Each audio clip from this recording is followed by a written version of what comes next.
तो आज हम जो दशहरा का महत्व है ये भगवद के आधार पे हम चर्चा करेंगे। भी मैं ये 3 पार्ट्स में चर्चा करूंगा। You can see over here कि व्हाट, व्हाई, हाउ। कि व्हाट इज द कि दशहरा का सिग्निफिकेंस क्या है, उसका महत्व क्या है, और उसका व्हाई हमारे क्या रेलेवेंस है, और फिर जो उसका महत्व है वो हम हमारे जीवन में अगर हमें अमल करना है तो वो हम कैसे कर सकते हैं। तो इस तरह से 3 विषयों पे हम आज चर्चा करेंगे।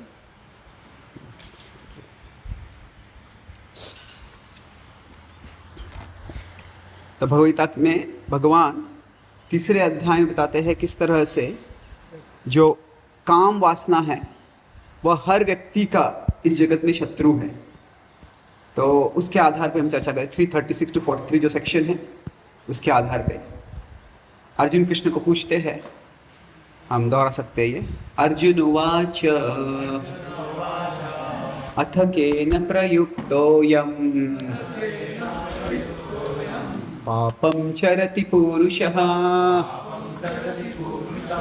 अनिच्छन्नपि वार्ष्णेय बलादिव नियोजितः।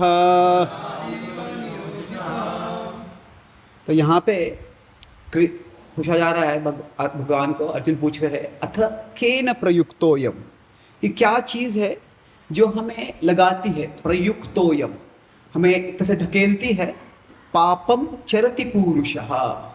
जो चरति ये शब्द है पहले भगवद्गीता में आया है कि इंद्रियाश्चरण, कि राग द्वेष मुक्तेस्तु विषयान इंद्रियश्चरण। तो चरति क्या हमें ढकेलता है पाप की ओर, और अनिच्छन्नपि वार्ष्णेय, ऐसे लगता है हमारी इच्छा भी नहीं है करने की फिर भी हम कर देते हैं। बलाद इव नियोजितः, ऐसे लगता है कोई जबरदस्ती कर रहा है हमारे साथ। तो अभी जो दशहरा का उत्सव है, कैसे है कि जो भी फेस्टिवल्स होते हैं, जो हरे कृष्णा, अभी स्पष्ट है? Okay, thank you. कि उनका एक हिस्टोरिकल, ऐतिहासिक एक अर्थ होता है। और ऐतिहासिक मतलब क्या, उस समय क्या हुआ और टाइमली। और दूसरा है ट्रांसेंडेंटल। ट्रांसेंडेंटल क्या है, वो टाइमलेस। कोई भी उत्सव होता है उसका एक इतिहास होता है, क्या हुआ, कैसे हुआ, क्यों हुआ, पर उसके अलावा वो क्या सिग्निफाई करता है, उससे क्या दर्शाया जाता है, वह महत्वपूर्ण है। तो दशहरा का जो दिन है उस समय प्रभु श्री रामचंद्र ने रावण का वध किया। एक बड़ा भीषण युद्ध हुआ था, काफी समय तक युद्ध चल रहा था।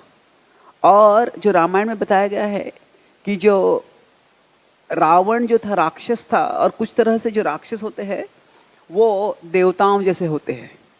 किस तरह से, वृत्ति में नहीं बिल्कुल, वो तो असुरी वृत्ति होती है, पर जैसे देवता कभी बूढ़े नहीं होते हैं तो असुर भी बूढ़े नहीं होते। तो एक्चुअली रावण की जो आयु थी वो राम से बहुत ज़्यादा थी। ऐसे जो उत्तराखंड में बाद में वर्णन आता है कि काफ़ी समय से जो रावण था विश्व भर में आतंक कर रहा था। यहाँ तक कि जो राम के एक पूर्वज थे, अनरण्य नाम था उनका, तो वो जब अयोध्या के राजा थे तब रावण ने वहाँ पे आक्रमण किया था। और जब अनरण्य को उसने हरा दिया था, उसको मार रहा था तभी, और अनरण्य ने अपने पूरे शक्ति से प्रयास किया अपने राज्य का संरक्षण करने का। जानता था जब उसकी मृत्यु होने वाली थी कि अभी रावण मेरे राज्य का विध्वंस करने वाला है। तो तभी अपनी जो भी मिस्टिक पावर था उसके पास, जो भी पुण्याई से उसने जो शक्ति अर्जित की थी, उससे कहा कि मैं तुम्हें नहीं मार पाया पर मेरा वंशज भविष्य में तुम्हारा वध करेगा। तो कहने का मतलब यह है कि यहाँ पे अगर रामचंद्र के का लाइफ स्पैन ये है, तो वास्तव में रावण काफ़ी समय से, उसके पहले से आतंक कर रहा था। उसका जो रेन ऑफ टेरर था, तो ये ऐसे है कि इसे दर्शाया जाता है कि इस जगत में जब हम कार्य करते हैं तो हमें ऐसे नहीं है कि हम समस्या जो है हम भगवान को प्रार्थना करेंगे तुरंत समस्या चली जाएगी। समस्या काफी समय तक रहती है। और यहां तक कि जो अगर भगवान स्वयं भी आते हैं तो ऐसे नहीं कि भगवान आने के बाद तुरंत, जैसे जब भगवान ने जन्म ले लिया तुरंत उन्होंने रावण का वध कर दिया। भगवान के अवतार होने के बाद भी काफी समय लगा। तो इसलिए जो कभी कभी श्रद्धा की बात आती है तो अभी प्रभु श्री रामचंद्र ने ऐतिहासिक स्तर पे जरूर रावण का वध किया। तो जो श्रद्धा होती है, फेथ, इसमें दो चीजें होती है, एक है सर्टेनिटी और दूसरा है अनसर्टेनिटी। कि सर्टेनिटी क्या है? हमें विश्वास है, निश्चित विश्वास है कि कृष्णा विल प्रोटेक्ट, कि भगवान संरक्षण जरूर करते हैं। पर अनसर्टेनिटी क्या होती है? व्हेन एंड हाउ, कि कब करेंगे और किस पद्धति से करेंगे, मीन्स एंड टाइमिंग्स, इसके बारे में हमें कोई आश्वासन नहीं होता है। अभी प्रभुपाद जी भी जब अमेरिका गए थे, अकेले थे अमेरिका में, तभी वो बताते थे कि मंदिर है वो भक्तों से भरे हुए, सिर्फ समय हमें उनसे सेपरेट करा।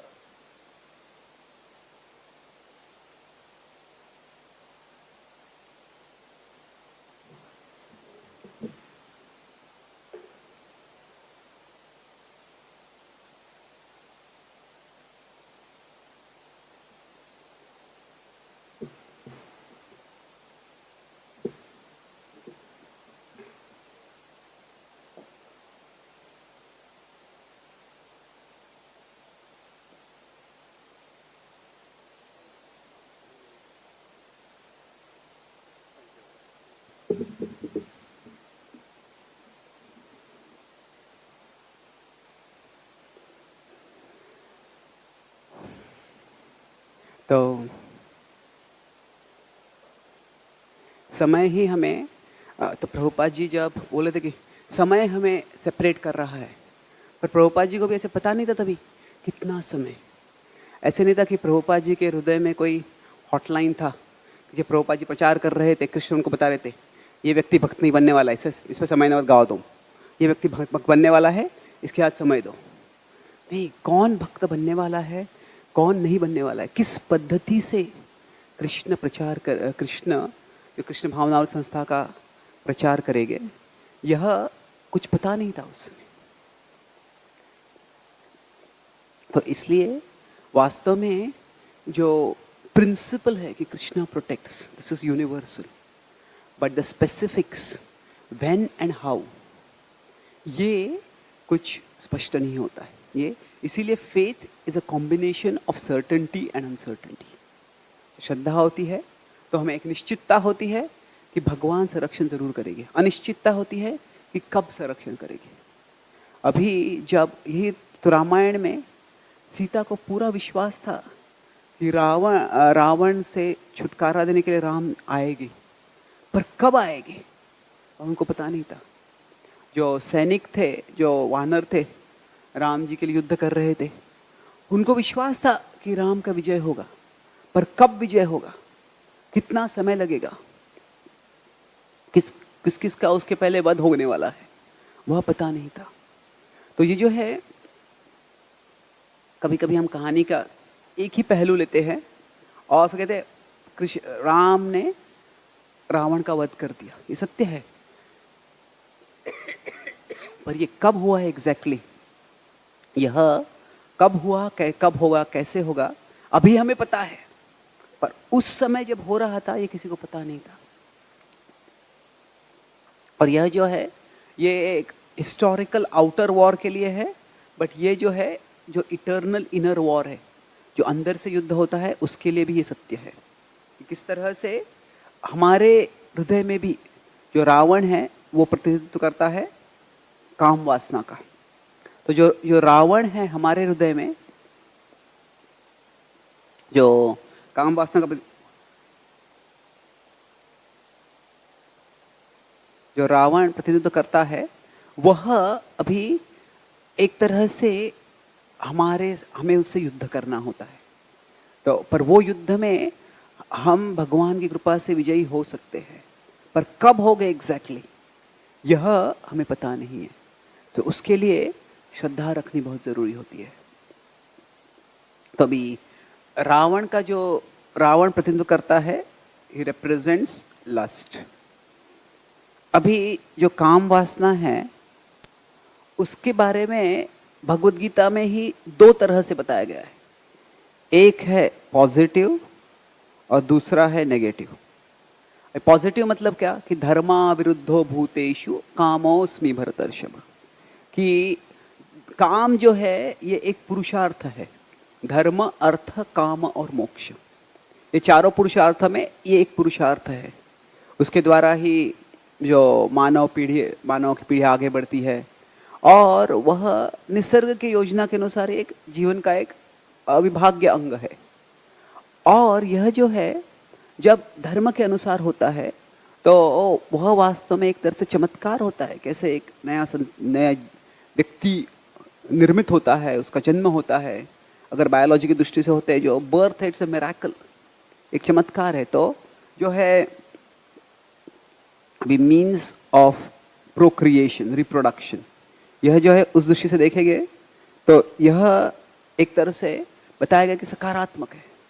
पर जब नकारात्मक उल्लेख करते हैं तो वो क्या है? कामेश क्रोधेश। तो अभी ये काम के साथ तुरंत क्रोध जो बताया गया है, अभी ये उस श्लोक में बताते हैं भगवान, पर आगे के श्लोकों में उसको नहीं बताते हैं। तो जो है उस क्रोध का विश्लेषण क्या है, उसका महत्व क्या है यहाँ पे, इसके बारे में अलग अलग आचार्यों ने हमारे संप्रदाय में, दूसरे संप्रदाय में काफ़ी विश्लेषण किया है। अभी एक साधारण इसका अर्थ है कि जब काम पूर्ण नहीं होता है तो वो क्रोध में परिवर्तित हो जाता है, और वो सत्य है। पर यहाँ पे खास करके जो वर्णन आ रहा है, अगर अर्जुन पूछ रहे हैं क्या है वो चीज जो हमें पाप की ओर खींचती है या ढकेलती है, तो ऐसे नहीं है कि केवल ये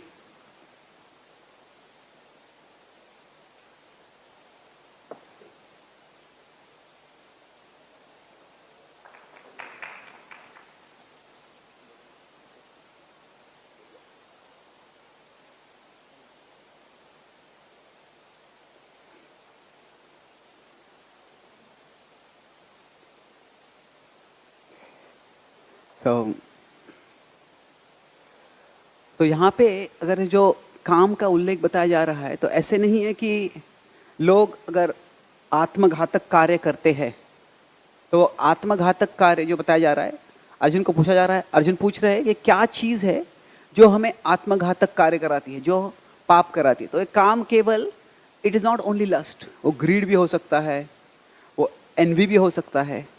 तो यहाँ पे जब नकारात्मक रूप से बताया जा रहा है तो actually it can refer to any self destructive desire. ऐसी कोई भी इच्छा हो, ऐसे कोई भी वासना हो जो हमें आत्मघातक दिशा में ले जाती है, उसको जेनेरिकली काम बोला जा सकता है। और जो यहाँ पे आगे उल्लेख आता है सारे श्लोकों में 336 to 43, कहीं भी भगवान जो उल्लेख कर रहे हैं उसमें specifically lust is not linked with sex, मैथुन का कहीं उल्लेख नहीं हो रहा है वहाँ पे। अभी आचार्य के तात्पर्य में कई बार होता है, और क्योंकि ये जो है काम वासना का जो प्रधान रूप होता है, कई बार ये होता है जो हमें उस दिशा में लेके जाता है। But any self destructive desire, जो भी चीज हमें खुद हमारे कल्याण के खिलाफ ले जाती है, वह उसको यहाँ पे काम बताया जा रहा है। और क्या है कि सब में ऐसे कोई होता है समथिंग इनसाइड अस। कुछ लोग कहते हैं there the angels inside us and demons inside us. We are sometimes guided by our angels and we are misguided by our demons. तो हमारे अंदर कुछ अच्छी आवाज़ें हैं, कुछ बुरी आवाज़ें हैं, जो अलग अलग तरह से कार्य कराती है हमसे, या करने के लिए प्रेरणा देती है या उत्तेजना देती है, उत्तेजित करती है। तो अब इसमें जो क्रोध है वो क्या है कि इसके पहले भी क्रोध का उल्लेख आया है। ध्यायतो विषयान् पुंसा संगस्तेषु उपजायते, संगात् संजायते कामः, कामात् क्रोधो भिजायते। तो ये क्या है, इसका एक अर्थ ऐसे हो सकता है कि काम और क्रोध साथ में जब आता है तो it is the desire that rages against dharma. Against, and in this case dharma means सीमा और boundaries. अभी जो जो ऐसी इच्छा है, जो काम वासना है, जो जो जो इम्पल्स है, जो अर्ज है, जो क्या करता है, कामेश क्रोधेश, जो क्या करता है, जो भी सीमाएं हैं उस सीमाओं के खिलाफ क्रोध करता है। कि अभी हर संस्कृति में जो जो व्यक्ति के भोग करने की इच्छा है उसके लिए धर्म के द्वारा सीमाएं दी जाती है। अभी ऐसे नहीं है कि जो देवताएं, जो असुर है काम से भरे हुए हैं और देवताएं हैं जो काम से मुक्त है, ऐसे नहीं है।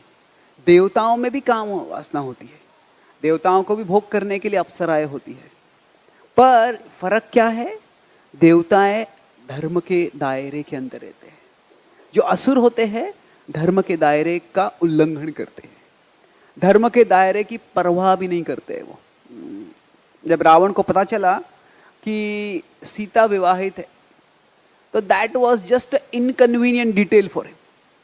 सीता विवाहित है, उससे कुछ फर्क ही नहीं पड़ा। जब जटायु ने उसको डांटने का प्रयास किया, बोले तुम अधर्म कर रहे हो, तो एक 3 तरह से जटायु ने जो है रावण को रोकने का प्रयास किया। पहले जो है उसके धर्म को पुकारा, दूसरे बात उसके क्षत्रिय को पुकारा, और पहले उसने कहा कि जो है सीता किसी और, तुम्हें भोग भी करना है तो तुम भोग कहीं भी कर सकते हो, सीता विवाहित है। अभी कुछ एक महीने पहले कोलकाता में एक भयानक रेप हुआ था, सारे विश्व में, सारे भारत में तो एटलीस्ट सबकी चेतना में आ गया था। तो क्या है कि कई बार ये रेप क्यों हो गया, कुछ कहते हैं कि लस्ट के कारण है। It is a over simplified answer, क्योंकि अगर लस्ट होता तो कोई लस्ट के कारण ही होता तो somebody can go to a red light area. तो वो जो है अगर भोग ही करना है, इंद्रियों का भोग करना है, तो rape, to say that it is simply because of lust, it is oversimplified. Actually it is lust combined with power, with arrogance, with pride, कि I will dominate you। ये कैसे है कि what is forbidden, जो मेरा नहीं है, जो मेरे भोग करने का अधिकार नहीं है, वो मुझे चाहिए। तो कामेश, जो क्रोध क्या है इसमें, कि जो नियम के खिलाफ है, अभी जो धर्म की सीमा के परे है, उसको मुझे प्राप्त करना है, और जो सीमा है उसके खिलाफ क्रोध करना है। अभी वो द्रौपदी का वस्त्रहरण क्यों करने का प्रयास किया कौरवों ने, क्योंकि द्रौपदी उनकी नहीं थी। वो चाहते थे कि द्रौपदी मेरी हो जाए। कर्ण की भी इच्छा थी, द्रोण की भी, दुर्योधन की भी इच्छा थी। दोनों स्वयंवर में गए थे, पर दोनों को नहीं मिला था वो। और फिर क्या हुआ, दुर्योधन को तो लगा था मेरा राज्य तो उससे बड़ा है। तो अभी क्या हो गया, जो इंद्रप्रस्थ का जो ऐश्वर्य है वो उससे भी बड़ा हो गया। तो अभी जो तुम्हारा है वो मुझे भोग करना है। अगर काम वासना ही होती तो वो तो राजा था, उसके पास अपनी रानी थी, उसके पास अपनी मेड्स थे, वो हो सकता था। पर यहाँ पे क्या था, this was lust combined with anger, anger at the rules that deprived him of having Draupadi. तो कामेश क्रोधेश, तो काम का ही भोग करना है तो दुनिया में बड़े आसानी से भोग मिल सकता है, मुश्किल नहीं है। पर क्या होता है, जो क्रोध होता है वह कि जो नियम से नहीं है, कोई भी नियम हो, अभी पहले भारत में हो या पाश्चात्य देशों में जो नियम था वो धर्म का नियम था, विवाह का नियम था। ऐसे नहीं कि सब पालन करते थे, बस साधारणतः तो उसके लिए रिस्पेक्ट था। कि अमेरिका में एक टर्म है शॉटगन मैरिज। शॉटगन मैरिज मतलब क्या, कि अगर कोई पुरुष और स्त्री, युवक और युवती वो संग करते हैं, फिर युवती वो गर्भवती हो जाती है, तो फिर क्या होता है, उसका पिता उस लड़के के पास गन लेके जाता है, तो विवाह करो नहीं तो उसको मार डालूंगा मैं। तो उसको फिर दोनों विवाह कर लेते थे, शॉटगन मैरिज कहते थे उसको। तो शॉटगन उसके सामने लेके खड़ा रखने का, और फिर you have to take responsibility, जिम्मेदारी लेनी है आपको। नाउ उस समय भोग करने की इच्छा होती थी, पर उस समय ऐसा था 40-50 साल पहले कि अगर जिम्मेदारी लेने के, भोग करने का भाव होता था सब में, पर वो जिम्मेदारी लेने का भी भाव था। पर जैसे ही गर्भ का बड़ा आसान हो गया, तो क्या हो गया कि नाउ लड़के बोले थे it's your problem, deal with it. तो बेसिकली क्या है कि भोग करने की इच्छा ये सब में होती है, पर वो जो मर्यादा है, जो सीमा है, अलग अलग तरह पे अलग अलग सीमा हो सकती है। तो आजकल के समाज में लिबरल हो गया, हम कहते हैं तो कोई सीमाएं नहीं है, ऐसे नहीं है। कंसेंट ये एक सीमा है, अगर वो नहीं होगा, कोई somebody forces, तो it is a serious crime. तो काम जो है उसको हर संस्कृति में सीमा जरूर होती है, अलग अलग सीमाएं हो सकती है, पर वो होना जरूरी है। कोई भी समाज जो है वो अस्तित्व ही नहीं हो सकता है उसका अगर काम को सीमाएं नहीं होगी। तो अभी रावण जो है, उसमें जो काम वासना थी, क्या थी वो? It is the lust that rejects boundaries. तो मैं बताया था, जटायु ने सबसे पहले रावण को धर्म के, सीता किसी और की पत्नी है, अभी उसकी तो उसने परवाह ही नहीं की। फिर दूसरा उसने कहा कि तुम एक क्षत्रिय हो, तुम राजा हो, तुम एक कायर के समान, तुम्हें सीता चाहिए तो राम से युद्ध करो। तुम जैसे एक कायर के समान यहाँ पे आकर सीता को तुम अपहरण कर रहे हो। तो ये उसके क्षत्रियत्व को चुनौती दे रहा था, पर उसको भी नहीं उसने सुना। रावण को यहाँ पे क्या होता है कि उसको भी अहंकार था, पर यहाँ पे उसके काम वासना इतनी थी कि उसे उसकी परवाह नहीं की, पूरा योजना बनाया था। फिर जटायु ने कहा कि तुम अगर राम से युद्ध करने का तुम्हें हिम्मत नहीं है तो मुझसे युद्ध करो, मुझसे युद्ध किया बने तुम जा नहीं सकते। तो तभी रावण ने जटायु की ओर भी ध्यान नहीं दिया। तो जटायु ने तो बताया कि तुम युद्ध नहीं, मुझसे रुक के युद्ध नहीं करोगे तो मैं तुम पे आक्रमण करने वाला, तुम मेरे सामने जटायु को, सीता को अपहरण नहीं कर सकते। और फिर जब जटायु ने आक्रमण किया, और जब जटायु ने रावण को वास्तव में पीछे से आगे जा रहा था, रावण आगे जा रहा था, जटायु उसके पीछे आजू बाजू में फ्लाई कर रहे थे, उड़ रहे थे। तो तभी जटायु ने रावण पे आक्रमण किया और रावण का पूरा एक हाथ ही उखाड़ दिया। पर जो रावण की दिव्य शक्ति थी, उसका न केवल सिर वापस उग जाता था, पर उसके हाथ उग जाते थे वापस। तो फिर बाद में रावण का बाल पकड़ लिया और उसको ऐसे खींचा कि वो अपने रथ से होके उसके बाल से खींचा जा रहा था उधर। तभी वो बड़ा अपमानित हो गया, फिर बोला मैं इसको दिखाता हूँ अभी। तो तभी उसके बाद में युद्ध चालू हो गया। पर पॉइंट ये था कि what Ravan represents is not just lust, it is lust that rejects boundaries। और जो बाउंड्री था, धर्म का बाउंड्री था, उसके बाद में रामायण में वर्णन आता है कि 10 लोगों ने रावण को वार्निंग दिया। उसके 10 सिर थे, 10 वार्निंग दिया उसको पर एक भी सिर को उसको वार्निंग सुनाई दिया उसका, और अलग अलग तरह से वार्निंग दिया। एक था कि ये धर्म है, दूसरा है कॉमन सेंस, कि उसको जो है वो मानवों से, उसका जो वर है उससे उसको संरक्षण नहीं है, जो उसका सेंस ऑफ रिस्पॉन्सिबिलिटी कि तुम केवल राजा नहीं, तुम केवल एक व्यक्ति नहीं हो, तुम राजा हो। क्या तुम अपने काम वासना के लिए सारी प्रजा, सारी सेना का विनाश करोगे? अलग अलग तरह से उसको बताया गया, पर फिर भी वो नहीं माना। और फिर बाद में एक भीषण युद्ध के बाद राम ने रावण का अंत कर दिया। तो ये जो है जो डिजायर होता है, जो काम है, इट इज द काम एंड क्रोध जो कंबाइन होता है, it is the desire that rages against boundaries.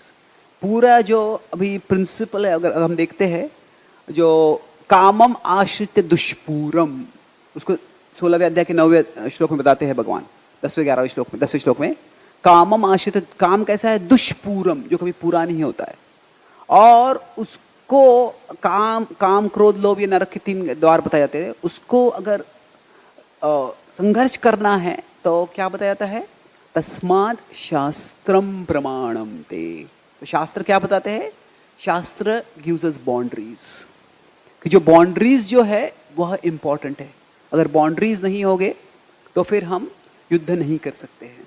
हम न तो ऐसे, अगर कोई कंट्री का कोई बाउंड्री ही नहीं है, कंट्री का कोई बॉर्डर ही नहीं है, तो वो देश युद्ध कैसे करेगा, किससे युद्ध करेगा?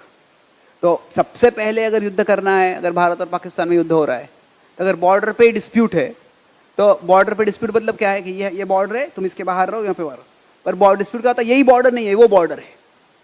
तो अगर बॉर्डर ही फिक्स नहीं है तो क्या है, अभी चाइना के साथ वही हो रहा है, चाइना भारत के टेरिटरी में और आ रहा है, कह रहा कि ये बॉर्डर नहीं था, ये बॉर्डर है, ये बॉर्डर है, ये बॉर्डर है। ये क्या है कि भारत के जो चाइना का जो एग्रीमेंट हुआ, जब इंडिया का पार्टीशन हुआ, तो जो लाइन ड्रॉ हुआ,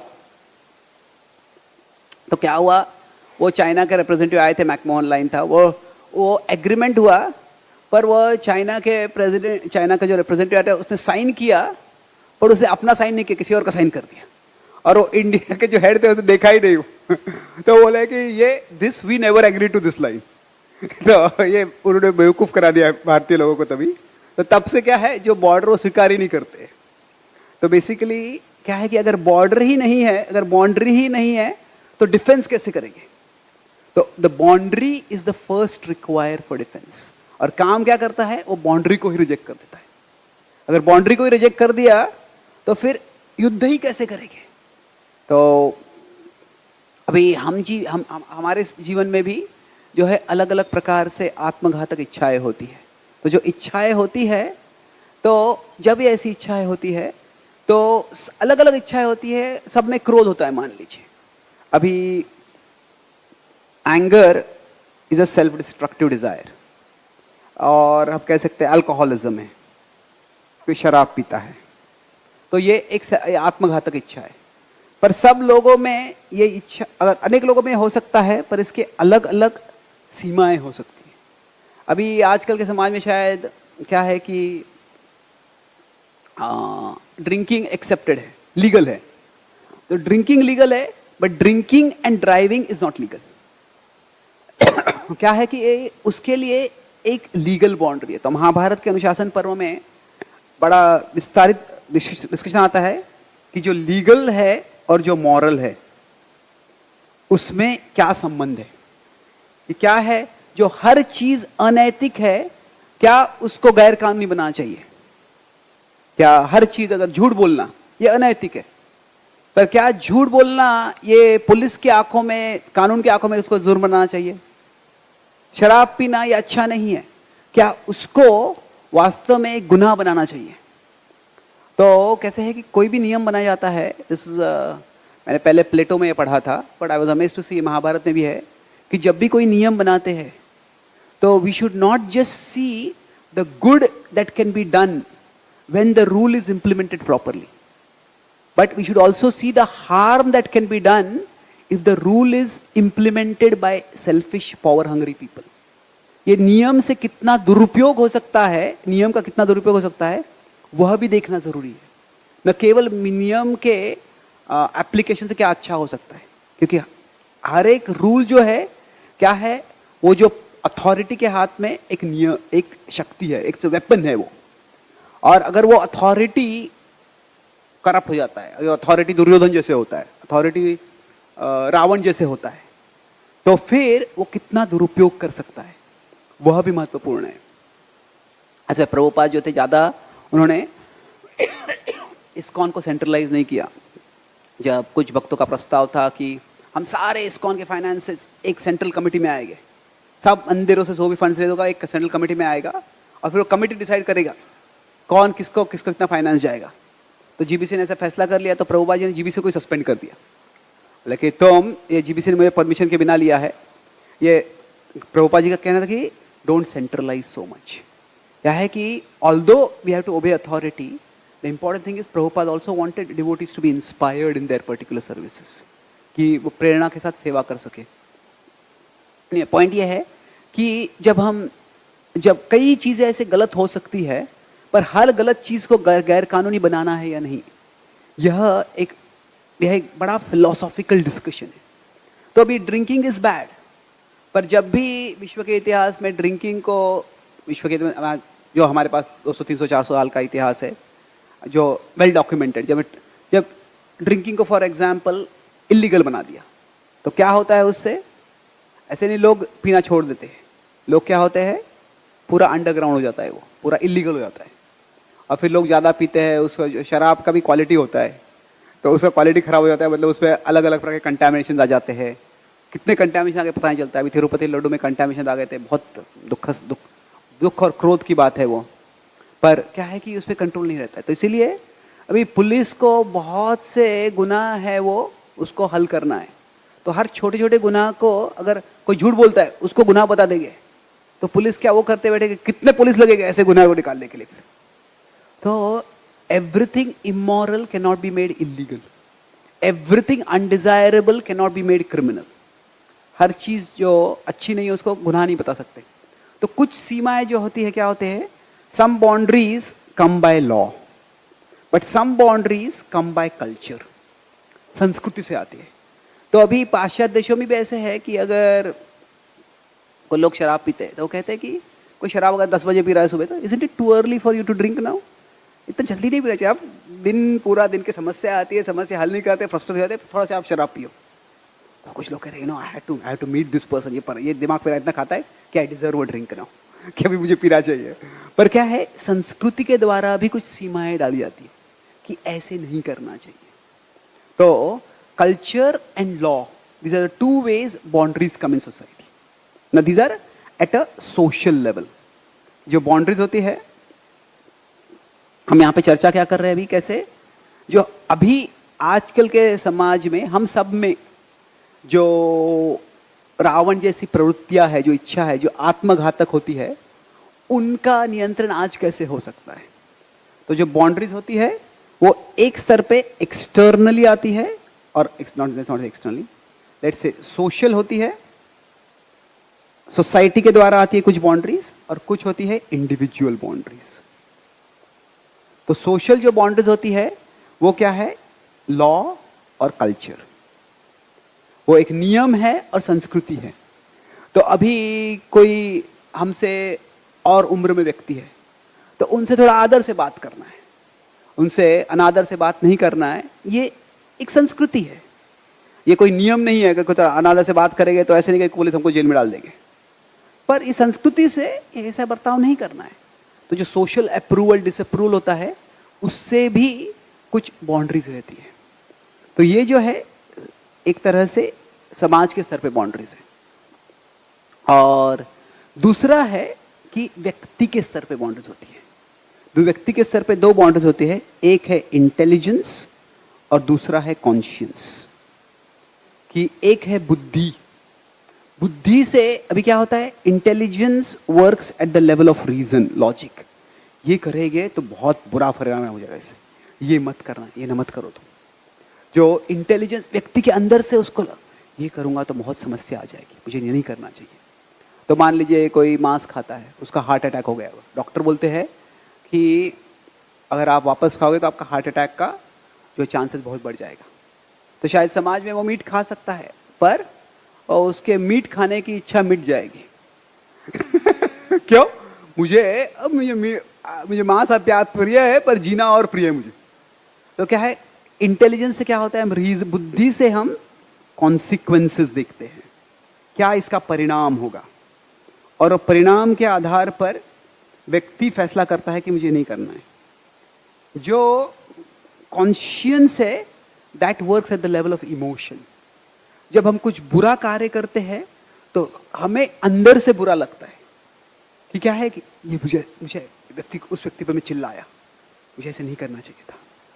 तो ऐसे नहीं कि वो व्यक्ति मेरे बारे जाके कंप्लेंट करेगा, सीनियर डिवोटी को पता चलेगा, सबको लगेगा कि मैं बहुत गुस्सालू व्यक्ति हूँ और मेरा नाम बदनाम हो जाएगा, इसीलिए मुझे उसको माफी मांगनी है। सो जब कॉन्शियंस होता है कि उस समय इट्स मोर इंट्रिंसिक, कि जब हमारा विवेक होता है, विवेक जागृत होता है, तो ये कार्य से मुझे बुरा भुगतना पड़ेगा, इसीलिए मैं कार्य नहीं करूंगा, ये नहीं है, ये कार्य अंदर से ही बुरा है, इसीलिए मुझे नहीं करना चाहिए। तो इस तरह से अगर हम देखेंगे तो इंटेलिजेंस और कॉन्शियंस, इनमें से कौन सा बाउंड्री और अच्छा है? What do you think? बुद्धि या विवेक? सॉरी, विवेक। क्योंकि बुद्धि क्या है, बुद्धि के आधार पर इस कार्य का कुछ परिणाम होगा, बुरा परिणाम होगा, इसीलिए मैं नहीं करूंगा ये। पर विवेक क्या है, यह कार्य ही बुरा है इसीलिए मैं ये नहीं करूंगा। तो कई बार जब किसी को पश्चाताप होता है, रिग्रेट होता है, तो रिग्रेट क्यों हो रहा है ये महत्वपूर्ण है। Regret is because of what I did, और is it regret because I got caught because of what I did. तो ये बहुत अलग है कि जो मैंने किया उसके बाद मुझे पश्चाताप हो रहा है, या करने के बाद मैं पकड़ा गया इसलिए पश्चाताप हो रहा है। तो अरे तो फिर क्या होता है, दूसरा होगा तो शायद वो भी अच्छा है, उतना तो उसको पश्चाताप होना चाहिए। अभी दुर्योधन ने भीम को मारने का प्रयास किया, फिर सारे पांडवों को जलाने का प्रयास किया, लेकिन पांडव उनके माता को भी जलाने का प्रयास किया। क्या उसके बाद में प्रायश्चित था उसको कुछ? हाँ था। His regret was his plan didn't succeed. उसको ये पश्चाताप नहीं था कि मैंने कुछ गलत किया या इससे कुछ समस्या भी आई, पश्चाताप अरे वो पूर्वचन था, इतना मूर्ख था, अनरिलायबल व्यक्ति था। वो पूर्वचन को मैंने जिम्मेदारी दी थी उसको जलाने की, पर वो ही जल गया, बेवकूफ कहीं का। तो ऐसा भाव था। तो क्या होता है कि व्यक्ति जब गलत कार्य करता है तो उसको पश्चाताप अगर होता ही नहीं है तो फिर वो तो बहुत बुरी चीज है। पर जो बाउंड्रीज है, जो we are talking about how to deal with lust, तो कैसे है कि एक है कि बाउंड्रीज हर एक व्यक्ति को जरूरी है। और हम शास्त्रों का अध्ययन करते हैं तो उससे हम देखते हैं, पता चलते, कहानियां सुनती है कि कैसे कर्म का नियम है, कैसे अलग अलग लोग बुरा कार्य करते हैं तो उनको परिणाम मिलता है। तो उससे बुद्धि विकसित होती है। और जब हम खास करके जब हम जप करते हैं, भगवान का स्मरण करते हैं, उससे शुद्धिकरण होता है। शुद्धिकरण जो होता है उससे विवेक जागरूक होता है हमारा। और फिर कुछ चीज़ें जो हमको पहले से जो है वो ये बुरी है, स्पष्ट होने लगता है, ये बुरी है, ये मुझे नहीं करना चाहिए। That is conscious. पर इतना ही काफी नहीं है। भगवान कहते हैं भगवद्गीता में, मन को नियंत्रण करना अभ्यासेन तु कौन्तेय वैराग्येन च गृह्यते। तो अभ्यास और वैराग्य जो है इनको अलग अलग तरह से समझा जा सकता है। तो वैराग्य का एक अर्थ हो सकता है कि बाउंड्रीज, कि हमें सीमाओं के अंदर जीना है। तो सीमाओं के बाहर जो भोग है वो मैं नहीं करूंगा, उससे कुछ नियंत्रण आ जाएगा। जो अभ्यास है that is to form bonds, कि केवल बाउंड्रीज ये पर्याप्त नहीं है कि इसके बाहर मत जाओ, ये मत करो, ये मत करो, ये मत करो। ठीक है, ये मत करो, पर इसके अंदर क्या करना है। अगर माता पिता बच्चे से कहते हैं कि घर के बाहर जाके मत खेलना, खेलने के लिए घर के बाहर मत जाओ, तो बच्चा तो खेलने वाला है, उसको घर के अंदर कुछ खेलने को देना चाहिए। अगर घर के अंदर कुछ खेलने को नहीं है, उसको बोले घर के बाहर मत जाओ, तो क्या करने वाला है, वो जाएगा ही घर के बाहर। तो क्या है कि जो बाउंड्रीज का पर्पस, जो धर्म है, धर्म का एक तरह से एक अर्थ है सीमाएं, बाउंड्रीज। पर भगवान जी बताते धर्म संस्थापनार्थाय संभवामि युगे युगे। ये क्या है, सोसाइटी में भगवान बाउंड्रीज एस्टैब्लिश कर रहे हैं, लॉ एंड ऑर्डर, कि आप ऐसा करोगे, जो नियमों का पालन नहीं कर रहे, जो असुरी प्रवृत्ति के लोग हैं, उनका विनाश होगा। पर उसके साथ साथ आगे भगवान क्या बोलते हैं, मन जन्म कर्म च में दिव्यम एवं यो वेत्ति तत्वतः। वो क्या हो, जो मुझे समझ पाएंगे और मुझ में भक्ति जागृत होगी और वो मेरे तक आएंगे। पूता मद भावमागतः। तो जो धर्म, जो 4.7 और 8 है वो बाउंड्रीज के बारे में बता रहा है, और 4.9 और 10 जो है वह वास्तव में बॉन्ड्स के बारे में बता रहा है। कि जब when we have some higher bonds, then we can give up the lower desires. इसका मतलब क्या है कि हर एक व्यक्ति को कुछ आनंद की तो जरूरत है, उसके बिना कोई रह नहीं सकता है। तो अगर हमें कंस्ट्रक्टिव चीजों से, अच्छी चीजों से सुख नहीं मिल रहा है, तो हम बुरी चीजों से सुख ढूंढेंगे ही। तो इसलिए व्यक्ति का बॉन्ड जो है वो ज्यादा महत्वपूर्ण है। और जो बॉन्ड है, जो हम दशहरा के दिन जो रावण को जलाया जाता है, that at one level symbolizes कि जैसे हमारे अंदर जो आत्मघातक इच्छा है उसको जलाना है। पर प्रभु श्री रामचंद्र ने केवल रावण का विनाश नहीं किया, उसके बाद में लंका में विभीषण का राज्याभिषेक किया। अभी कैसे है कि जो रावण है वह वो क्रूवल था, ही वॉज विकेड, उसका विनाश करना जरूरी था। पर ऐसे नहीं था कि सारे लंकावासी जो थे वो वास्तव में असुरी थे। विभीषण का वर्णन आता है, वह चर्चा करता है कि अभी रावण मेरी बात सुन नहीं रहा है, मैंने पूरा प्रयास किया, तो अभी मुझे क्या करना चाहिए। तो विचार करता है कि 3 पर्याय मेरे पास। एक है कि मैं वनवास चले जाऊं, मैं वनवास क्या वानप्रस्थ ले लूं, मैं हिमालय चले जाऊं। कि ऐसे कभी होता है कि पार्लियामेंट में जो अगर कोई रेजोल्यूशन पास हो रहा है, अगर कोई एमपीज है उसको स्वीकार नहीं करते, वॉकआउट करते हो कि ये हमारे प्रेजेंस में पास नहीं होना चाहिए, तो हम वॉकआउट कर लेते हैं। वो से मैं चला जाऊंगा, पर वो सोचते हैं कि अगर ऐसे करूंगा तो क्या होगा कि मैं भी तो इस राज परिवार में रहा हूं, इसका सदस्य हूं, ये जो प्रजा है उनके प्रति मेरी भी जिम्मेदारी है। तो मैं खुद का स्टेटमेंट कर लूंगा कि मैं रावण के कार्य को समर्थन नहीं करता हूं, पर जो प्रजा के प्रति मेरा कर्तव्य है उसको कैसे पूरा कर पाऊंगा मैं। तो दूसरा विचार करते हैं कि मैं रावण के खिलाफ बंड पुकार सकता हूं, I can have a coup against him. Coup मतलब क्या है कि राज्य के अंदर से ही उसके खिलाफ कुछ प्रतिकार करना, रेवोल्यूशन करना अंदर से। पर कहते हैं कि जो इस समय रावण का 2 चीजें, रावण ने इतना ऐश्वर्यशाली लंका बनाई है कि उसके खिलाफ कोई जाएगा नहीं, लोग देखेंगे नहीं। जब तक ऐश्वर्य होता है तो लोग क्या गलत हो रहा है उसके ज्यादा ध्यान नहीं देते।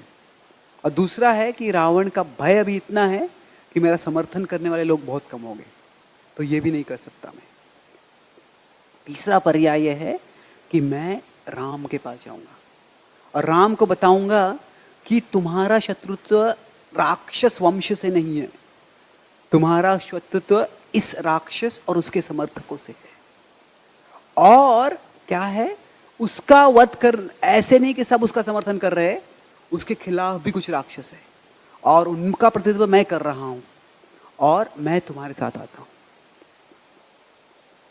तो अभी ये क्या है, ये विभीषण ने किया। और रावण का वध करने के बाद प्रभु श्री राम ने लंका को एनेक्स नहीं कर लिया, लंका को अयोध्या का अंश नहीं बना लिया। उन्होंने लंका को अपना ही, उसका संस्कृति था, उसका इतिहास था, उसको वैसे ही रखा, पर उसको विभीषण को राजा बना दिया।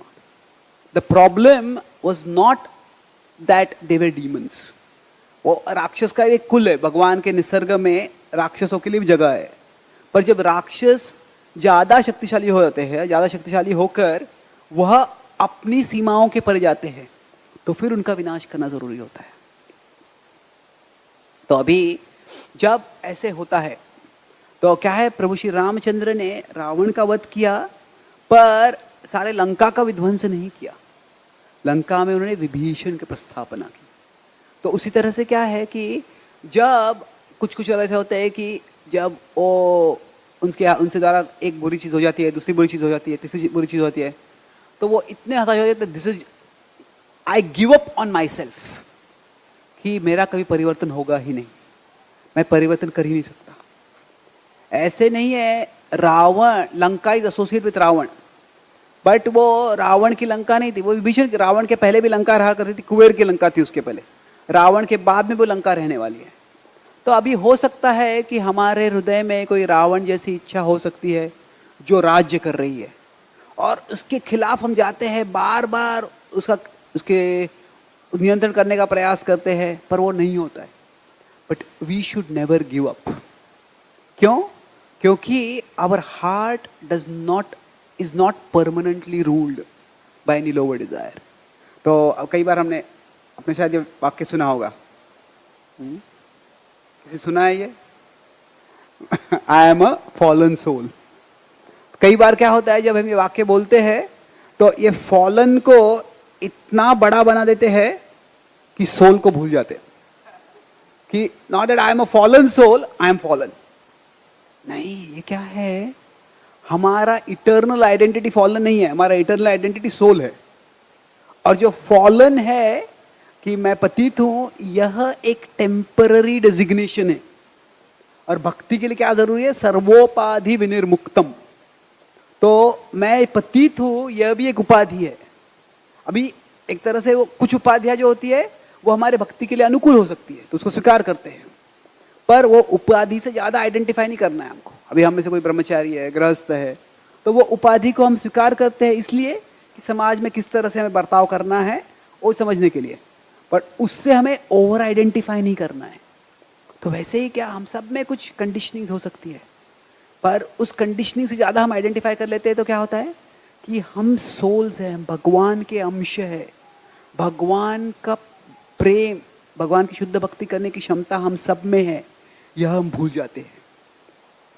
और क्या होता है, केवल अरे मेरे हृदय में ये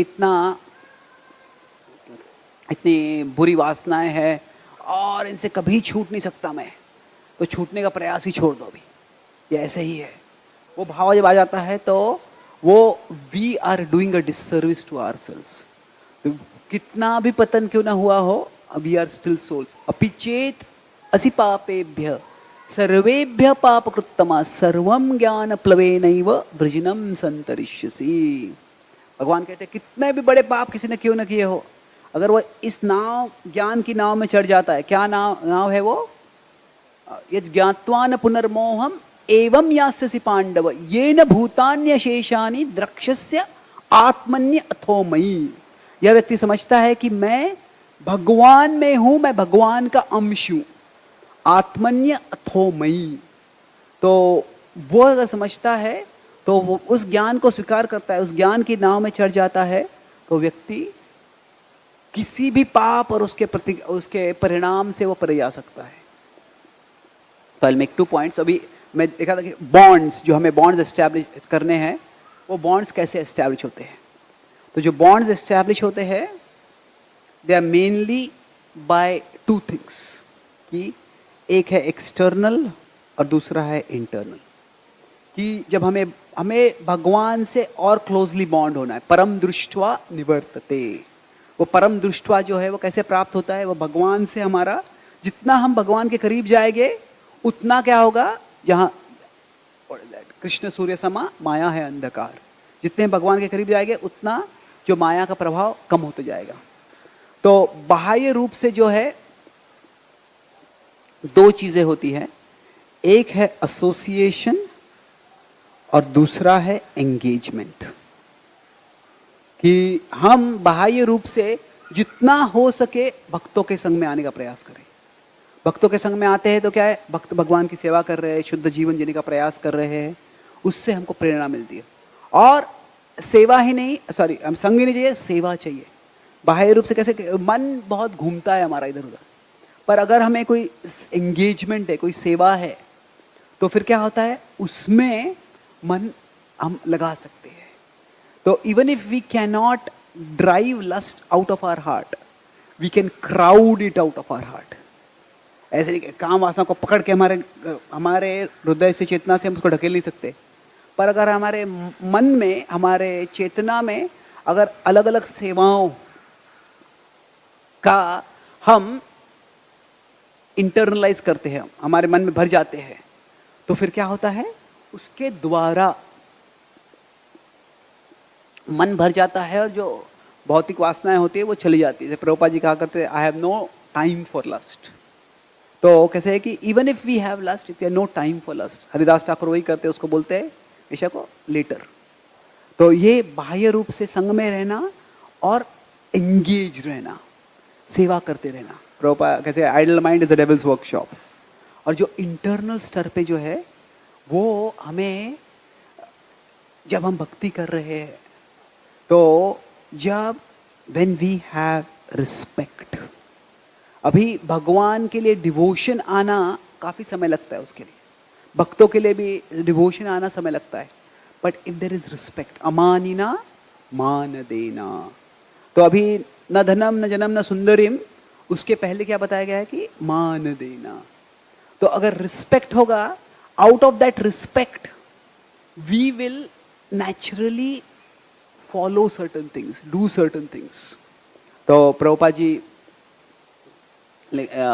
बोलते एक लेक्चर में कि जब हम जप करते हैं तो जप करने का हम व्रत लेते हैं, तो प्रभुपाद जी कहते हैं कि एक भक्त अपना उन्होंने he had broken the rules, broken the vows. तो प्रभुपाद जी बोलते हैं, लेटर लिखते हैं कि you took a vow in front of the deities, in front of the sacred fire, in front of your spiritual master.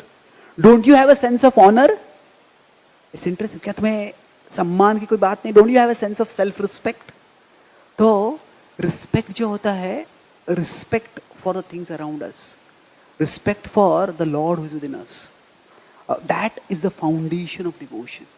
और आखिरी चीज जो इंटरनली रिस्पॉन्सिबिलिटी. सेवा बहुत हो सकती है, पर जितना हम रिस्पॉन्सिबिलिटी लेते हैं, बेसिकली इससे क्या होगा, the connection will start becoming stronger and stronger. जब प्रभुपाद जी को तमाल कृष्ण महाराज बोले थे कि जुहू में थे वे, कि ये सारा कंस्ट्रक्शन है, इसका इतना टेंशन आ रहा है, मुझे जब में डिस्ट्रैक्ट हो रहा है. तो प्रभुपाद बहुत चिंता हो रही है. प्रभुपाद जी बोले, your responsibility for serving Krishna, your anxiety for serving Krishna will take you to Krishna.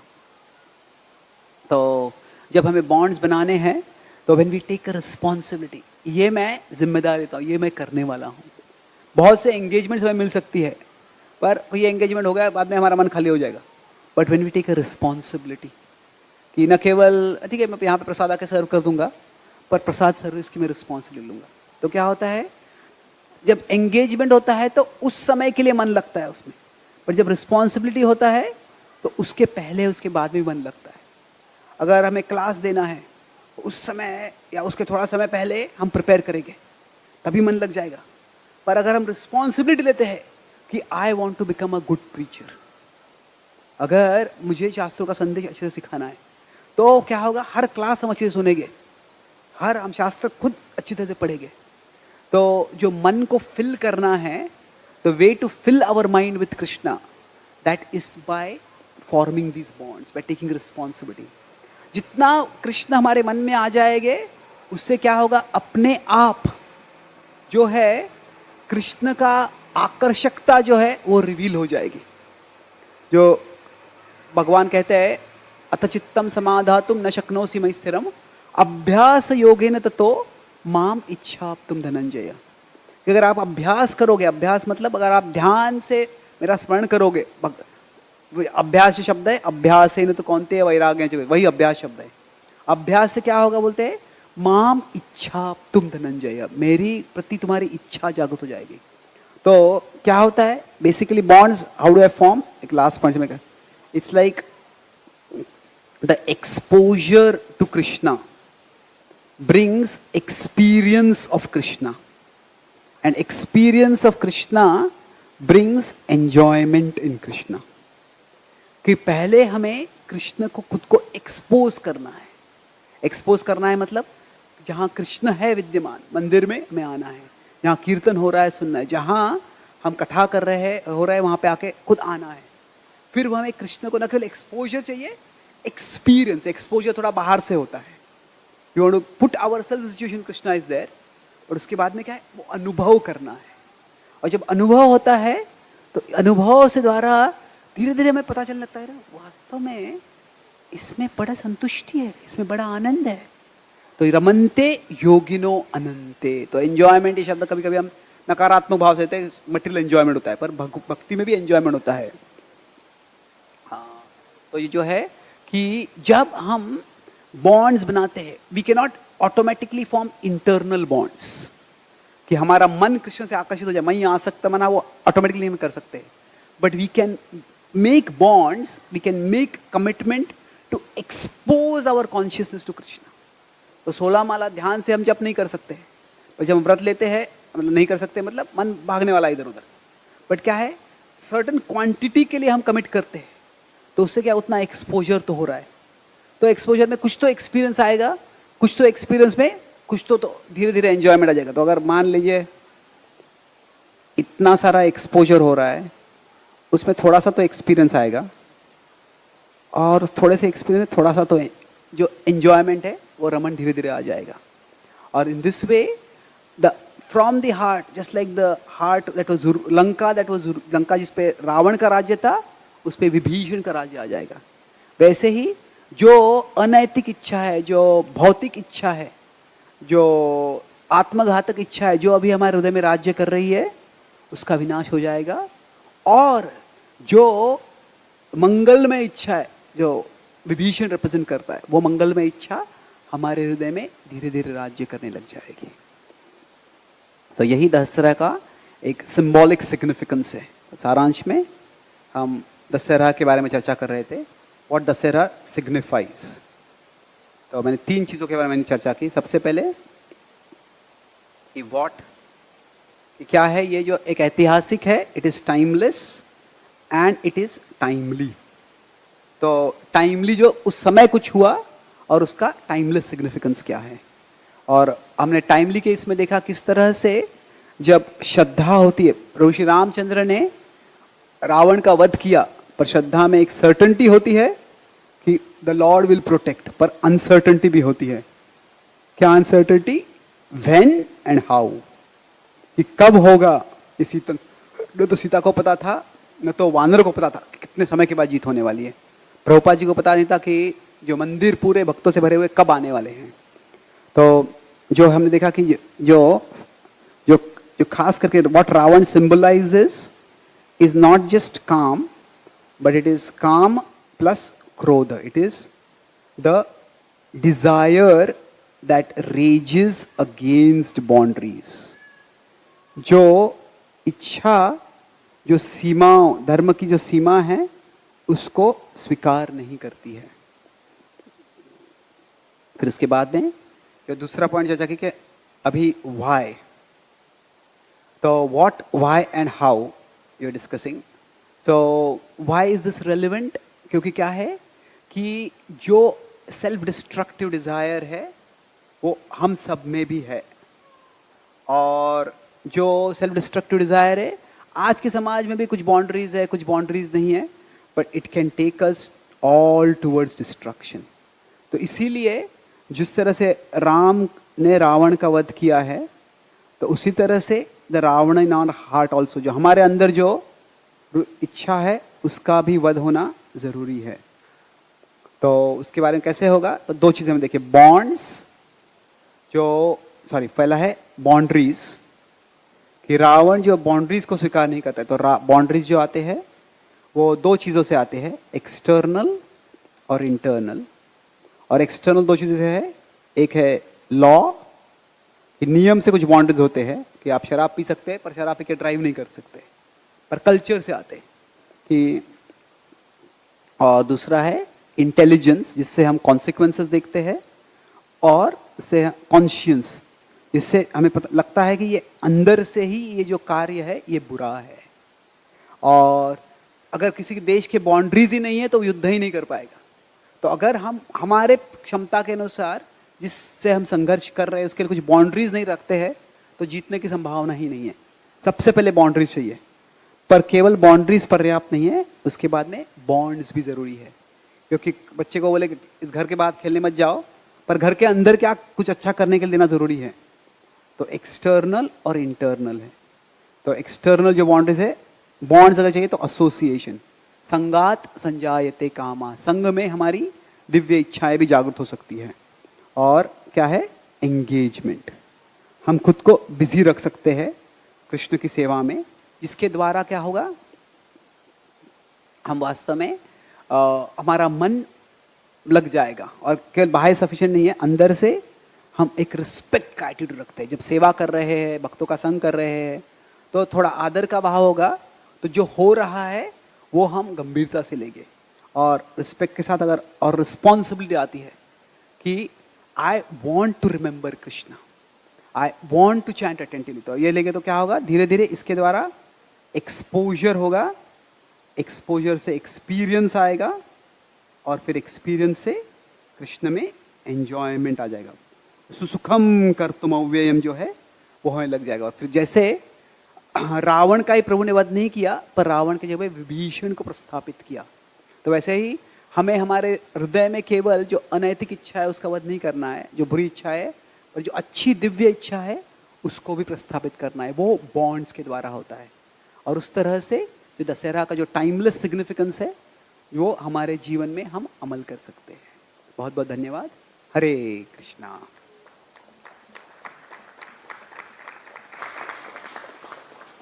किसी का कोई सवाल या कमेंट है?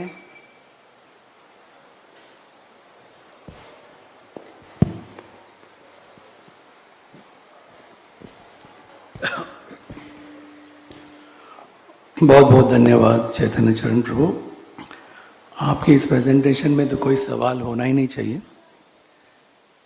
लेकिन फिर भी एक मैं विषय के ऊपर मैं सोच रहा था, समय के प्रभाव में जो ये पिक्चरें बनती हैं, फिल्म्स, ये भी एक हमारी संस्कृति है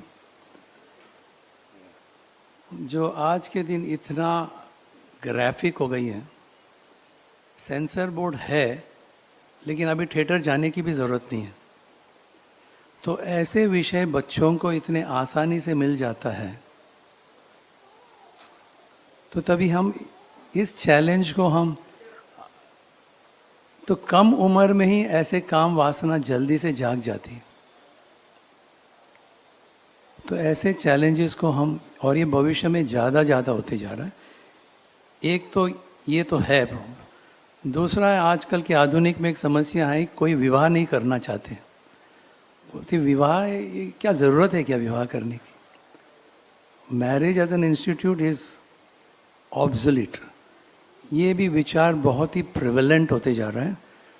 तो आपके इस प्रेजेंटेशन में इस मुद्दे को हम कैसे एड्रेस करेंगे? ओके, या एक कठिन प्रश्न है चीज़, बट दो चीज़ें कहूँगा मैं कि यस, जो अश्लील चीज़ें हैं वह बड़े आसानी से आजकल किसी को भी मिल जाती है। But you can look at it, उसको उल्टी तरह से देख सकते हैं कि इंस्टेड ऑफ सेइंग से एक porn is so easily available, कह सकते हैं कि when it is so easily available, why is everyone not using it constantly? कि because the human heart longs for something more. ये जो भोग की जो चीज़ें हैं बड़े आसानी से मिल जाती है, तो वह तो कॉन्स्टेंटली व्यक्ति भोग क्यों नहीं करते रहता है?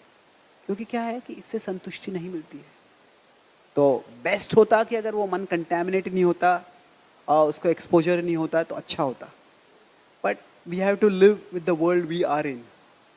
जैसे कि the soul is much stronger than the body and the mind.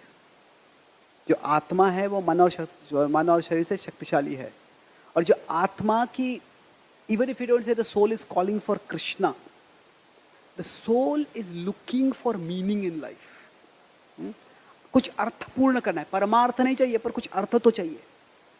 तो अभी YouTube पे हजारों फ्री मूवीज है और बहुत से लोग देखते हैं, पर इतना उसी YouTube पे मूवी होते हुए कोई लेक्चर क्यों सुनता है? I hope you getting the direction I am going.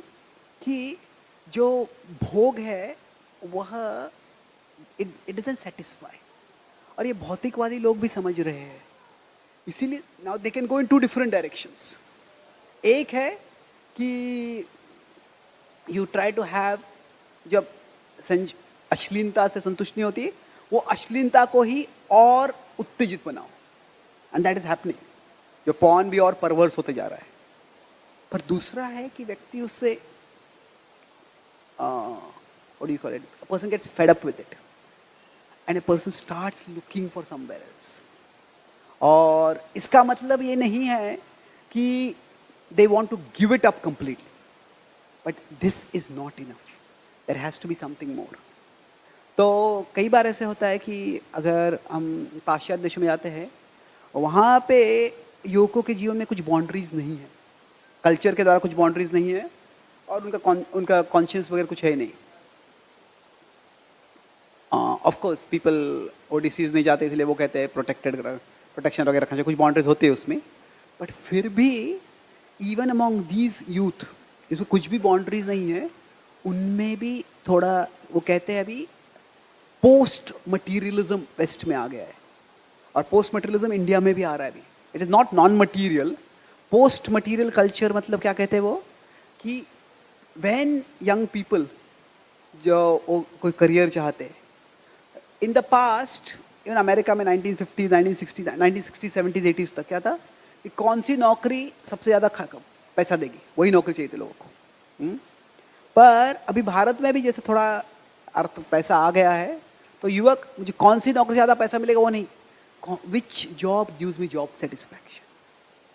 तो people are looking for meaning in life, कि भले वो अपने जॉब में देखते हैं। आजकल युवकों में एक्टिविज्म बहुत बढ़ गया है, वॉलंटियर कर कुछ कॉज के लिए। शायद वो मिसडायरेक्ट हो जाते हैं किस कॉज के लिए वॉलंटियर करते हैं। वो कई बार जो लेफ्टिस्ट लोग होते हैं उनको बोलते हैं कि समाज ही पूरा करप्ट है, समाज के खिलाफ तुम विद्रोह करो, और उसमें वो चले जाते हैं। But the point is the human spirit, जो मतलब आत्मा है जो शरीर, मानव शरीर में है, the human spirit is too strong to be forever distracted by superficial pleasures. तो that is the hope for humanity. Otherwise अगर वो नहीं होता तो आप जो कह रहे पूरा सत्य होता है कि लोग पूरा पतन हो जाता था समाज का। भी हो रहा है पतन, I am not saying it is not there, but कैसे है कि एक तरह से आप बाउंड्रीज दे सकते हैं, बाउंड्रीज को लोग रिस्पेक्ट नहीं कर रहे, पर उसका मतलब ये नहीं है कि everybody is just wasting their time 24 hours a day in doing these things. The human, we can actually trust the soul much more than we trust the society. The soul's spiritual longing, it may not be for Krishna right now, but वो longing है, it is there. जब भारत से मैं 2014 में I started traveling abroad for the first time. This was the first thing that actually I had to reconceptualize. कि even people who don't respect any of the boundaries that we consider sacred, जो सीमाएं हम बोलते हैं बहुत महत्वपूर्ण है, वो स्वीकार नहीं करने हैं, पर फिर भी जो होते हैं ऐसे लोग भी बहुत आध्यात्म में रुचि रखते हैं, आध्यात्म में रुचि रखते हैं। क्यों? क्या है कि वो एक प्रकार की संस्कृति में जी रहे हैं और वहाँ पे उनको उस प्रकार का जीना स्वाभाविक हो जाता है। They want to be cool, they want to be accepted, but still they are longing for something more. तो आई वुड ट्रस्ट दैट। और या एज फार एज मैरिज का भाव है, it is a problem, but अलग अलग तरह से people need relationships. Everybody, we are relational creatures, ये सत्य है, उसको कोई नहीं टाल सकता है। तो और there is no relationship without commitment, without responsibility. So exactly कैसे आगे जाएगा हम बोल नहीं सकते हैं, पर in different ways. Even in mainstream society today, it like Prabhupada used the general word illicit sex, but you could split it into premarital sex and extramarital sex. So it is true that premarital sex has become more like a cultural norm now. But फिर भी even in today's world, extramarital sex is frowned upon. Say कि if you want to fool around, don't get married. If you get married, be serious. So yes, people are marrying later, but I wouldn't be too pessimistic. कि my faith in people's core spirituality is much more than society's distractions and degradations. वो होने वाले है और वो बहुत, it's a terrible situation, no doubt. जो 15 minute में अभी a person can see more images than what previously a person could see in 50 years, even if they had money to get very titillating images. तो ये सत्य है। तो जब ऐसे है फिर भी लोग कुछ और क्यों सोच रहे, लोग क्यों कुछ और सोच रहे हैं? तो the human spirit want something more in life.